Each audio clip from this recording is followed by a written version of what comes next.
Deixa eu dar minha opinião sobre as manifestações de amanhã. Eu votei no Lula em 2002, a última eleição que votei no Brasil. Comemorei eufórico a vitória no segundo turno porque acreditava que era o melhor para o país. Mas o PT teve que se associar aos mesmos que eles tão ferozmente criticavam poucos anos antes, em nome de um projeto de poder. E a partir daí perderam o rumo. Tenho muitas críticas aos 12 anos desse partido no comando da nação e acho realmente que a Dilma está perdida. Tenho muitos motivos para não gostar das coisas que têm acontecido no Brasil nesses 12 anos, como, por exemplo, as mentiras para ocultar um rombo crescente no orçamento federal, o aumento excessivo da máquina pública com 39 ministérios e milhares de cargos comissionados para poder abrigar a base aliada, pagamento de mesada a deputados e senadores para que matérias de interesse do governo sejam aprovadas, maculando seriamente os fundamentos do que deveria ser uma democracia. Abrigo a terroristas condenados em seus países, como no caso do italiano Cesare Battisti, que, por sinal, já tinha sido determinado pela justiça brasileira a sua deportação, mas que o Lula decidiu contrariar e manter um assassino a mais no Brasil. Acredito firmemente que tanto a Dilma como o Lula sabiam sim e se beneficiaram do maior escândalo de corrupção que este país já viu, o Petrolão, mas continuam mentindo e tentando fazer uma nação inteira de boba. A lista é grande. Se eu fosse falar de tudo que eu discordo, esse vídeo iria ficar maior que a trilogia Senhor dos Anéis. Vou deixar você completar essa lista nos comentários. Acho que a população tem mesmo que ir às ruas amanhã, dia 15 de março de 2015, para protestar. É legítimo esse protesto, mas junto com as convocações para o protesto, há uma infinidade de pessoas pedindo que os militares assumam o controle do Brasil mais uma vez. Deixa eu tentar trazer um ponto de vista sobre isso. O que estão afirmando é que o país precisa de uma intervenção militar constitucional e, para isso, citam artigos da Constituição brasileira, como, por exemplo, que diz que todo poder emana do povo e em seu nome deve ser exercido. Um outro artigo muito citado é o de número 142. Aí eu fui ver o que fala esse artigo na Constituição Federal. As Forças Armadas, constituídas pela Marinha, pelo Exército e pela Aeronáutica, são instituições nacionais permanentes e regulares, organizadas com base na hierarquia e na disciplina sob a autoridade suprema do Presidente da República e destinam-se à defesa da pátria, à garantia dos poderes constitucionais e por iniciativa de qualquer destes da lei e da ordem. Presta atenção, sob a autoridade suprema do Presidente da República. Segundo, destinam-se à defesa da pátria, à garantia dos poderes constitucionais.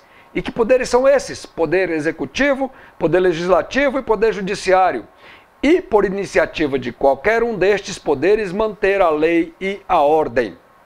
Ou seja, as funções das Forças Armadas, de acordo com este artigo da Constituição brasileira, são defender o país, garantir que os três poderes existam e, se qualquer um desses poderes convocar, a manutenção da lei e da ordem. É isso que a Constituição determina com relação às Forças Armadas, e é muito claro que o seu comandante supremo é o Presidente da República, que atualmente o cargo é ocupado por uma mulher. Ou seja, não existe intervenção militar constitucional se não for convocado por um desses três poderes com a finalidade da manutenção da lei e da ordem, nunca para tomar o comando da nação. Aí talvez você queira dizer, mas o artigo 1º diz que todo poder emana do povo. Isso é verdade, está lá. Mas também está no mesmo artigo que esse poder é exercido através de representantes eleitos e ainda em forma direta, obedecendo os preceitos estabelecidos na Constituição. O que significa isso?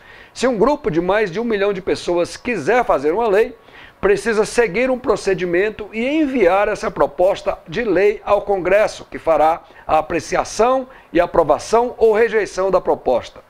Resumindo, intervenção militar constitucional para assumir o comando da nação é apenas um eufemismo para golpe de Estado. Claro que precisamos de mudanças radicais no Brasil, mas querer rasgar a Constituição e tomar o poder na marra é cavar um buraco mais fundo ainda. Em nenhum país sério do mundo isso poderia ser considerado aceitável. É por isso que o Brasil teve várias constituições desde o golpe que derrubou o Império, enquanto países como o Canadá, por exemplo, têm a mesma Constituição desde 1867. E durante todo esse tempo, apenas uma emenda foi feita em 1982. Deixa eu perguntar uma coisa para você. O que é que acontecerá daqui a 5 ou 10 anos se um outro grupo não estiver satisfeito com a situação vigente? Outra intervenção militar constitucional? Deixa eu falar uma coisa para você. O real problema do Brasil não é a Dilma. O real problema do Brasil é o povo brasileiro. A raiz dos problemas está numa mentalidade totalmente deturpada em querer tirar vantagem de qualquer oportunidade que apareça. A raiz dos problemas brasileiros está em pessoas do povo, que não pensam duas vezes ao ver um caminhão acidentado numa estrada com o motorista dentro, ainda agonizando, mas que preferem levar a mercadoria que era transportada. A raiz dos problemas brasileiros está em motoristas que sabem que não devem trafegar pelo acostamento, mas que continuam fazendo para se livrar de um engarrafamento. A raiz dos problemas brasileiros está em alunos que colam numa prova. A raiz dos nossos problemas está em donos de bares e restaurantes que invadem ruas e calçadas para pôr suas mesas, não se importando com quem precisa fazer uso da via pública. Está nos porta-malas dos carros com sistemas ensurdecedores de som, não se importando com quem precisa dormir. Está naqueles que jogam lixo em terrenos baldios. Está nos torpedos enviados aos milhares durante as últimas eleições, falando que se a Dilma perdesse, o Bolsa Família seria cancelado. Quer dizer, o problema somos nós. Não adianta mudar o comando, não adianta botar militar, não adianta tirar Dilma, não adiantaria ter votado no Aécio. Quem realmente precisa mudar é o povo brasileiro. Sem isso, vamos ver os séculos passando e os noticiários não vão parar de relatar escândalos dos políticos, porque eles nada mais são que um reflexo do seu povo. Não existe passe de mágica. Esse é um processo lento que leva décadas. Precisamos investir maciçamente em educação fundamental e secundária, mas os governos brasileiros fazem o inverso, e isso não é coisa do PT. Já vem de longe, de muito longe. Por que precisamos investir em escolas fundamentais de excelência? Talvez você queira me perguntar. Porque é nessa fase que o nosso caráter é formado. Depois já não adianta mais. Não adianta investimento público em ensino superior, pois a mentalidade já foi formada. Eu tenho uma irmã que é professora, aliás, ela é coordenadora do curso de Física da Universidade Federal do Ceará. E uma vez falando com ela, ela me disse que uma das coisas que ela mais vê são futuros professores, que ela tem que acompanhar, tentando burlar as regras. Agora, me responda uma coisa.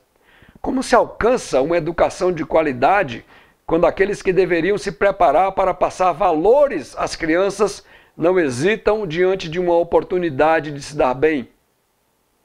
Ontem à noite eu estava conversando com o Fernando, nosso diretor de imagens, e ele relatou uma conversa interessante que ele teve com um colega dele do trabalho que é sueco. Certa vez, esse sueco falou, precisaram fazer um plebiscito lá na Suécia. E sabe como funciona lá? Simplesmente urnas são postas em várias praças e ruas. E as pessoas passam e depositam seus votos nessas urnas. Não há nenhum fiscal ou mesário para controlar nada. Aí o Fernando perguntou, mas não tem a chance de uma pessoa depositar 5 cédulas de votos na urna? E o sueco respondeu, sim, mas quem iria fazer uma coisa dessa? Acorda, Brasil.